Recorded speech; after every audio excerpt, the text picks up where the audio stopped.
Fala aí, pessoal. Eu tô aqui para mostrar o meu brinquedinho, as caixas acústicas que eu montei faz uns 10 anos. Tá aí. São duas caixas, cada uma com 300 RMS. São muito boas. Eu já trabalhei aí com ela bastante alta e ela nunca queimou, porque quando eu montei essas caixas, eu tive a preocupação de pesquisar um pouco com um profissional para que eu pudesse montar essa caixa esférica da melhor forma possível, muito bem alinhada, muito bem balanceada, para que, né, a pressão sonora produzida por este fone fosse totalmente compatível com a acústica da caixa, para que eu pudesse ter um som gostoso de ouvir. Então aí na época eu pesquisei bastante na internet, faz uns 10 anos, até era bem difícil esse tipo de conteúdo na minha época. Então você tem que ir para a ponta do lápis realmente pesquisar, fazer cálculo para você fazer aí a divisão de frequências, né? Bem perfeitas. Né? Hoje a gente tem aí já o crossover, né? Já bastante bem atualizado, já faz essa separação perfeitamente das frequências de trabalho e já ajuda bastante. Mas antigamente ainda estava começando, né? E ainda era um tipo de dispositivo muito caro. Então a gente montava o divisor de frequência, né, passivo. Né? Você tem até uma percazinha aí, né, não muito significativa, mas você tem uma perca aí em torno de 5 a 10% aí, porque aquele circuito era alimentado pela própria saída do amplificador. Hoje você tem aí, né, totalmente digital, né, o divisor de frequência, e você já manda, né, a frequência certa para cada componente da caixa acústica, né, para o médio você manda só a frequência de médio, né, aí para o Twitter você só manda aí as frequências altas, e para o fone você também só manda as frequências baixíssimas. Então o crossover ele faz, né, já esse trabalho aí eletrônico, facilitando a vida da gente que trabalha com som. Né? Antigamente a gente montava o crossover todo manual e a gente calculava isso bem direitinho. Você só mandava, né, uma alimentação toda full para a caixa de som. E aí acontecia que, dependendo dos tipos de componentes que você utilizava, o médio que você utilizava, a potência dele às vezes era de 150, mas o tweet era de 50, a caixa o fone era de 100.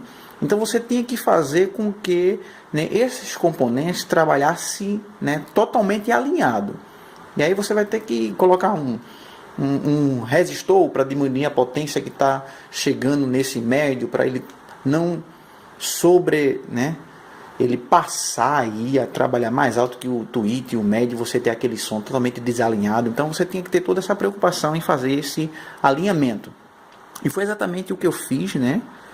Eu fiz com que, né, o médio trabalhasse, né, em conjunto com o tweet e em conjunto com o fone. Quando eu construí essa caixa, né, eu pesquisei um pouquinho para que eu colocasse uma potência de um fone, né, o tipo de papel que esse fone trabalha. Nesse aí, na época quando eu coloquei, né, a suspensão dele já é de tecido, né, o cone é de papelão, mas a suspensão é de tecido, para que, né, a pressão sonora que ele fosse receber do meu amplificador casasse perfeitamente, né, com essa caixa acústica.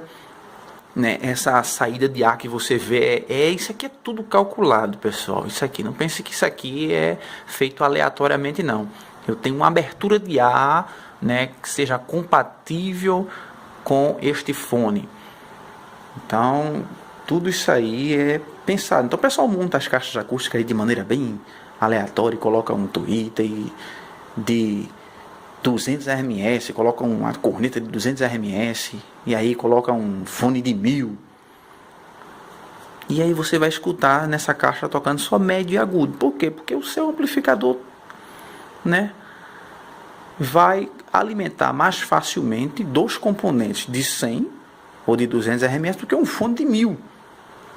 Então tudo isso aí tem que ser pensado, porque quando você coloca um capacitor, quando você coloca uma resistência, né, aí no seu tweeter, na sua corneta, você tem uma perca, e às vezes a gente não consegue casar perfeitamente para que haja esse alinhamento de som.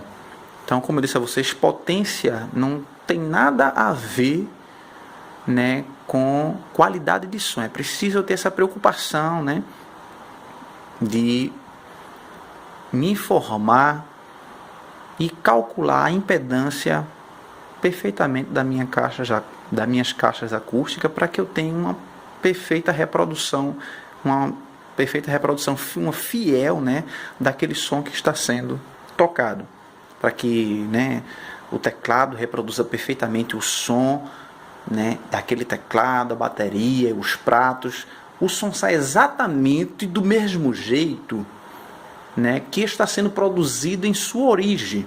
Então o pessoal confunde muito, né, essa questão aí da equalização. A caixa acústica, ela tem que só amplificar aquele som, ele não tem que sofrer modificações, né? A gente hoje utiliza muita reverberação, né? O pessoal faz alterações absurdas e você já não tem o som original do equipamento tocando. Isso não é som não, gente. Som é você reproduzir exatamente do mesmo jeito, né, aquele som de origem. Isso é qualidade. Você usa a equalização em casos extremos, né? O pessoal acha que botar muito agudo, ou ter aquele som chiando muito, aquele médio demais, isso é som de qualidade. Não. O som ele tem que produzir, né, ele tem que ser fiel, né, em sua origem. A função do som, do amplificador, é amplificar aquele som de origem. Eu uso a equalização em casos extremos, quando eu tenho alguma deficiência, e isso aí tem que ser pensado, tem que ser calculado. Então o pessoal confunde muito, né? Potência, pressão sonora, tudo isso, essa coisa com qualidade de som. Isso não tem nada a ver, né? Se você não tiver um som alinhado, você vai ter um desconforto aí tocando na sua casa, no seu carro, né? No PA que você decidiu montar, e por aí vai. Então fica aí essa dica novamente para vocês que estão precisando montar um equipamento. As minhas caixas têm 10 anos. Eu já trabalhei com potências bem superiores com ela. E ela está aí perfeitamente porque eu montei aí o divisor de frequência nela. Ela aguenta tocar um pouquinho mais porque, né, eu só reproduzo em cada dispositivo a frequência adequada, né? E ela vai tocar tranquilo, normal. Eu casei perfeitamente a impedância dela, e ela trabalha com 8 ohms, perfeitamente com um amplificador, né? Às vezes, quando eu quero ter um pouquinho mais de volume, né, um amplificador suporta até 4 ohms, então eu ligo as duas em paralelo, né, e coloco umas 2 em cada saída, e aí funciona perfeitamente. Então fica essa dica aí, curta o nosso vídeo. Eu estarei trazendo outras dicas posteriormente para você.